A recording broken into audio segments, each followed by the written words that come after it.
Alright, so Microsoft, Xbox One, E3 Day 1. This is going to be the first part in a series of videos. I'm going to be recording these after each subsequent conference. So with the Xbox One, I'm going to try to go through this as quickly as I can, find some highlights of what I liked, what I didn't like, some things that I think Microsoft should work on, or anything else. So right off the bat, when the conference starts, we are hit with a Metal Gear Solid 5 trailer. Now, if you can't tell by the backdrop that I use back here and the hat that I'm wearing, I'm a huge fan of the Metal Gear series. And after this being the first big major Metal Gear installment since MGS4 or Peace Walker, Peace Walker not really being that big of a game compared to MGS4, this is a huge improvement over Metal Gear Solid 4. I wasn't that big of a fan of Metal Gear Solid 4 due to the fact that it was more action-oriented than a stealth game, and Revengeance doesn't even factor into this. Things that I really liked about it, the scale of the game now seems completely massive. This is probably the biggest Metal Gear game we are ever going to see. Kojima has been trying to get out of the director's chair with this franchise for so long and hand it off to his talented team at Kojima Productions.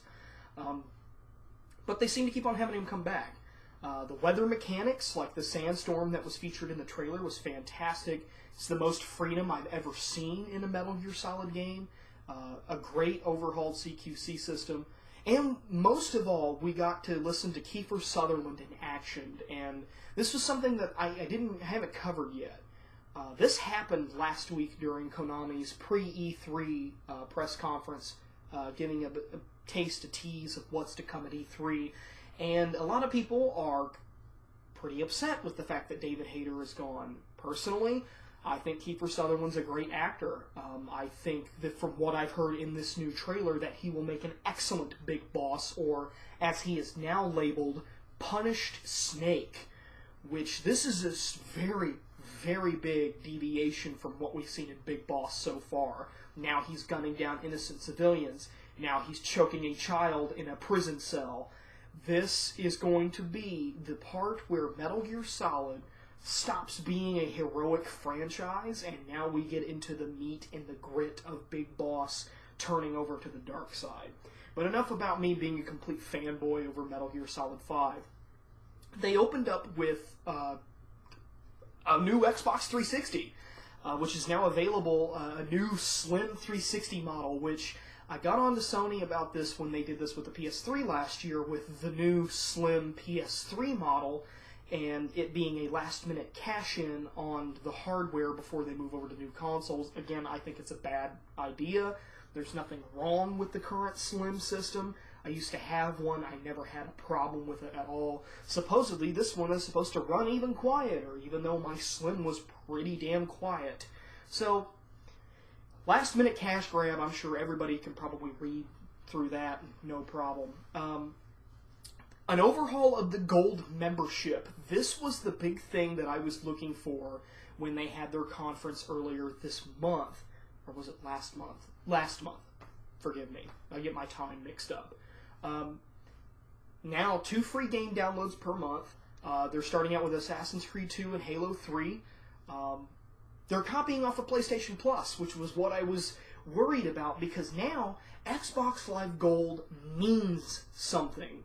But there's still one factor that they did not touch on with the Xbox Live Gold membership, and that's the fact of whether or not you have to pay a Gold membership in order to pay Netflix, Hulu, other streaming services.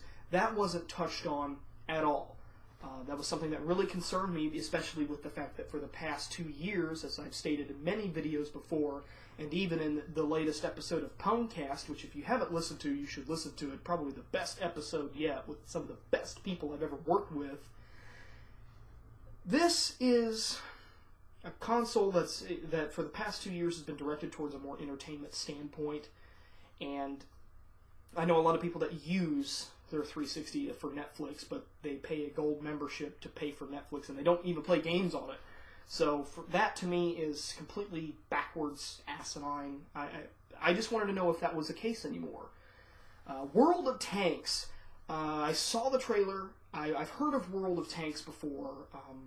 I could really care less, to be quite honest. You had Max, The Curse of Brotherhood, which looks like a cute little independent-style game. And you have Dark Souls 2, which I knew was announced. It was announced quite a while back that they were going to be doing a second one, which looks good. I love the Dark Souls games, Demon Souls, Dark Souls. Very difficult, and I like it. It's a harken back to the older school of gaming. Then we move into the Xbox One titles, and they kick it right off with Rise, Son of Rome. When I first started watching this, and they had their little pre-rendered teaser trailer, and then they showed gameplay, the beginning of the gameplay looked great. You play as this Roman centurion that's storming this beach, jumping off of a boat, running on the beach, and then you get into the combat, and it's like, okay, you cut that guy a few times, then you start a quick time event to kill him. You move to the next guy, you cut him a few times, you start a quick time event, and kill him. Rinse and repeat, that's this whole gameplay. And that, to me, is where I lost it. Quick time events used in excess are where I have a problem with some video games today, Capcom being one of the biggest offenders of this. So with that, I don't think that I would be too interested in Rise unless there was like a combo system, like, almost like The Force Unleashed. Granted, that game is very mediocre in nature.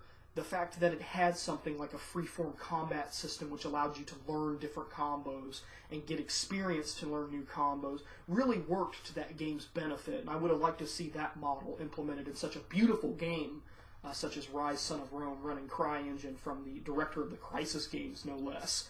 And then we got a teaser for something that I've been waiting for a very long time, Killer Instinct.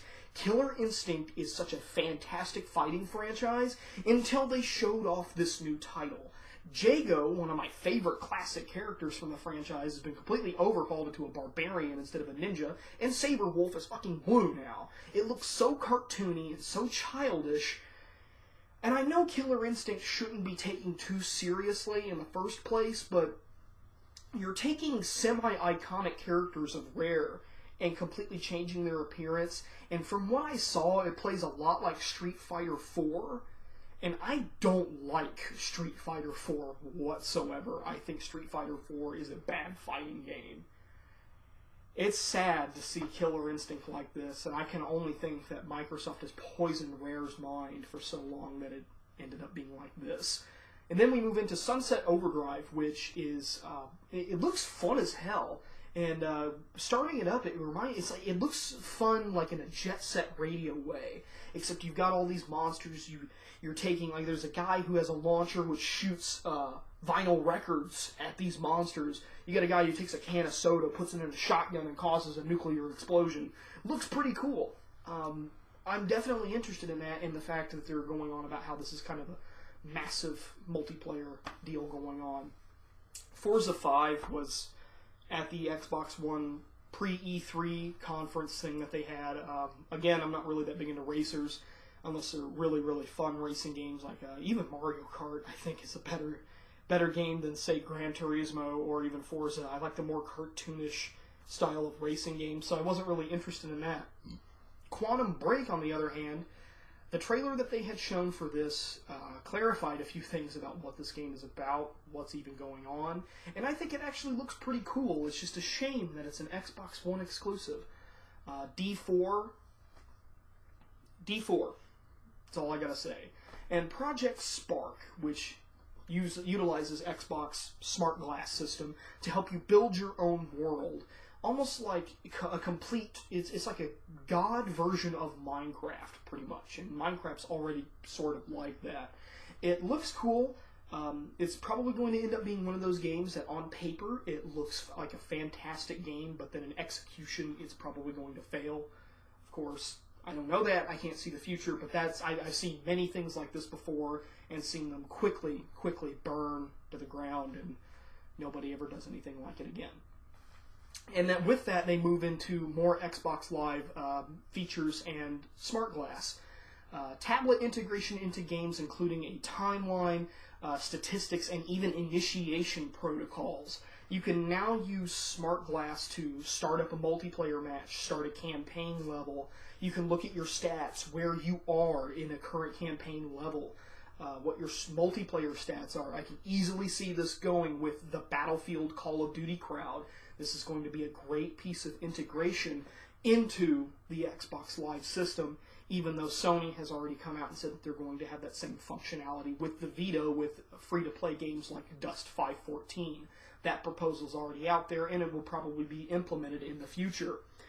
With that, you have the Upload Studio, which they brought Killer Instinct back out. They had the lead producer of the game and the person showcasing Smart Glass play a match against each other, and then upload it to the internet. Edit it and upload it right there. So this is something that, as somebody who does Let's Plays, I am ridiculously intrigued with what the PS4 and the Xbox One are showcasing, and that's all of the streaming to Twitch, capturing this footage with a built-in DVR.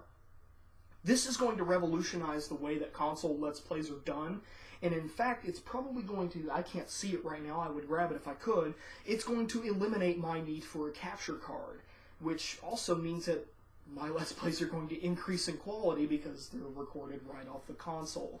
However, I don't like how they want to use the Kinect microphone on the Xbox One to record audio for the Let's Plays. That, to me, is bothersome because I don't believe that the Kinect microphone will be as good as mine. Let me scroll down here real quick on my list, because my list is very extensive on what's going on. Forgive me for this. Next up, the broadcasting capability of Twitch. This was already showcased on the PlayStation 4. I think this is great.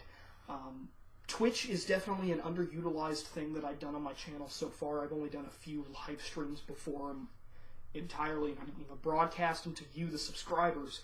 But I think this is definitely going to revolutionize the way that MLG gaming is done. It's going to bring a whole bunch of new players into a bigger arena of live streaming. And that's also going to make a big push for ISPs to have better internet quality here in the U.S., considering that we really don't have the greatest internet on the planet. Alright, so moving away from that. No more Microsoft points. They're gone. We're moving to real currency now. To me, that's 8 years coming. I always thought that the Microsoft point system was completely backwards. I never understood why they implemented it. I thought it was dumb. I think that it's great now that they're implementing a Sony wallet style into the Xbox One. And then there's gold sharing, which allows you, like say I have a gold account, it allows my brother to come in here, not even have to use my profile, he can use his own, and play games online. Okay, that's cool. That reduces the amount of people that have to pay you $60 in order to play a game online. I think it's kind of cool. Again, it's about time. So, let's see, what else? Dead Rising 3. Sorry, I had to get a little close there to see what that was. Dead Rising 3, which I thought was wasn't that a cross-platform with the PS3, the second one? And now they're going back to console exclusive. It's a Dead Rising game. It's open world. That's about all I can tell you about that. That's really all that struck my eye. Then we have Titanfall. Titanfall was one of the big things that caught my eye because it's done by Respawn, who, if I remember correctly, branched off of Infinity Ward. It was all the people that kind of got canned from Infinity Ward a while back, and now they're making a game which, when I initially looked at it, I'm like, is this a Call of Duty title? It looks strangely like it. But then they implement things like a mech system. It looks cool. Again, the only bad part is it's an Xbox One exclusive, which makes me want to get one despite how much I hate the policies that they're implementing with the Xbox One. We also had a Battlefield 4 live gameplay demo running off of the Xbox One's hardware, and it looks beautiful. I think it looks great. I can't wait for Battlefield 4. I am now like a complete DICE player when it comes to FPSs. I think that they dominate the market when it comes to technology and how an FPS is constructed. Following closely to DICE is Crytek. Crytek, the Crysis games are fantastic games, and technologically and gameplay-wise, these games are fantastic. We also had a trailer for Halo 5, aka Halo Effect, at this point. I never finished Halo 4 because I completely lost interest in it within an hour of playing it. And is it just me, or is this game starting to look a lot like Mass Effect? And you've got this giant robotic creature coming out of a desert, Master Chief standing there, and like, it's Halo Effect. I'm just waiting for Liara or Garrus to fire a high impact shot or use the singularity power. So, Halo Effect, essentially, is what we're getting. That's the meat of the Xbox One conference. Now, by the time that this probably gets uploaded, EA's conference will have started, which I'll be making another video after that. Ubisoft will have a conference, another video will come after that, and then finally, tonight, once Sony's done, I'll make a video for that. So that's what I think about the Xbox One conference. I'm sorry to take up a lot of your time. I tried to move through this as quickly as I could, but there was just so much that they had shown off. Other videos will probably be shorter because these are just developers and they have a little bit smaller of a time window to work with. So, until next time, Phantasm Mask here, signing out.